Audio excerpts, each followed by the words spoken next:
വാഴ ഇട്ടേപോലെ ഒരു ഇറ്റാൻ സാധ്യതയുണ്ട്. നല്ല പടം, അടിപൊളി പടമായിരുന്നു, ഇഷ്ടപ്പെട്ടു. അടിപൊളി കോമഡി, ക്ലൈമാക്സ് എല്ലാവരും കാണും, എല്ലാവരും കാണുക, അതേ പറയാനുള്ളൂ, കൂടുതലൊന്നും പറയാം. മീര ജാസ്മിൻ്റെ ഒരു തിരിച്ചുവരവെന്ന് വേണേൽ പറയാം.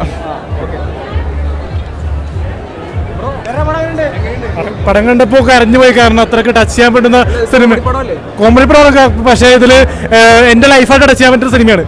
കാരണം എൻ്റെ ഒരു പ്രായം എന്ന് പറഞ്ഞാൽ 23 വയസ്സാണ്. അപ്പോൾ കഥാപാത്രത്തിൻ്റെ പേരും 23 വയസ്സ് പറയുന്നുണ്ട്. അതുകൊണ്ട് തന്നെ 23-30 വയസ്സുള്ളവർ തീർച്ചയായിട്ടും കാണേണ്ട ഒരു ജീവിതമായിട്ടുള്ള മെസ്സേജുള്ള സിനിമയാണ്. കാരണം അശ്വിൻ ജോസും മീര ജാസ്മിനും തകർത്തഭിനയിച്ചുകൊണ്ട് ഒരു ലൈഫ് ടച്ച് ചെയ്യാൻ പറ്റുന്ന സിനിമ ഇന്നത്തെ കാലത്ത് ഇതുപോലത്തെ ഒരു ട്രെൻഡ് സെറ്റർ കാണാൻ പറ്റില്ല. കാരണം 30 വയസ്സുള്ള ചെക്കന് 23 വയസ്സുള്ള പെണ്ണ് ചെക്കൻ കല്യാണം കഴിക്കുന്നത്, അത് തുടർന്നുണ്ടാകുന്ന സംഘടനപരമായിട്ടുള്ള യാത്ര നിമിഷങ്ങളാണ് സിനിമ സൂചിപ്പിക്കുന്നത്.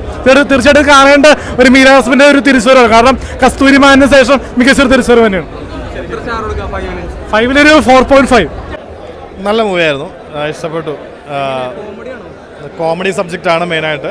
പിന്നെ ഫാമിലി ഓറിയൻറ്റഡ് ആണ്, റൊമാൻസ് ഉണ്ട്, എല്ലാം ഉണ്ട്. നന്നായിരുന്നു. പടം പാലും പഴവും ഒരു ത്രൂ ഔട്ട് കോമഡി ഫിലിം അങ്ങനെ വേണം പറയാം. അതായത് മീര ജാസ്മിൻ്റെ ഒരു തിരിച്ചുവരവ് അങ്ങനെയും പറയാം. പിന്നെ അഭിനയിച്ച എല്ലാവരും, അത് അശ്വിനൊക്കെ നല്ല രീതിയിൽ ചെയ്തിട്ടുണ്ട്, നല്ല രീതിയിൽ കോമഡി ചെയ്തിട്ടുണ്ട്. ഇപ്പോൾ പടത്തിനെ കുറിച്ച് ഒറ്റ വാക്കി പറയുകയാണെങ്കിൽ, പണ്ട് ദിലീപിൻ്റെ ഒരു പടം ഇറങ്ങിയിട്ടുണ്ട്, മീനത്തിൽ താലയിട്ട്. ആ ഒരു പടത്തിൻ്റെ ലെവലാണ് സെയിം ആ ഒരു ജോണറിൽ തന്നെ ഒരു പടമായിട്ട് എനിക്ക് തോന്നിയത്. എന്തായാലും കൊള്ളാം, കോമഡി പടം. ഒരു 4 കൊടുക്കാം. ഉഗ്രം പടം. ഞാൻ ട്രെയിലർ കണ്ടപ്പോൾ ഇത്ര നന്നാവും ഒരിക്കലും വിചാരിച്ചില്ല. മഞ്ജു വാര്യരും ഉർവശി മാത്രമല്ല, മീര ജാസ്മിനും ലേഡി സൂപ്പർ സ്റ്റാറാണ്. എല്ലാം കൊണ്ട് നല്ല entertainer, comedy, sentiments, romance, family എല്ലാം ഉണ്ട്. നല്ല മെസ്സേജ് ഉണ്ട്. അതായത് പ്രണയത്തിന് പ്രായം പ്രശ്നമല്ല ടോപ്പിക്കാണ്. പിന്നെ ഫാമിലിക്ക്, യൂത്തിന് എല്ലാം ഇഷ്ടപ്പെടും.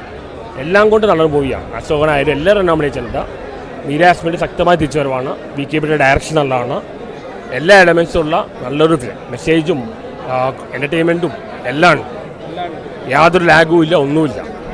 ഇത് വാഴ ഇട്ടേപോലെ ഒരു ഇറ്റാൻ സാധ്യതയുണ്ട്. ഞാൻ ഒരിക്കലും വിചാരിച്ചില്ല എത്ര നല്ല പടമായിരിക്കും.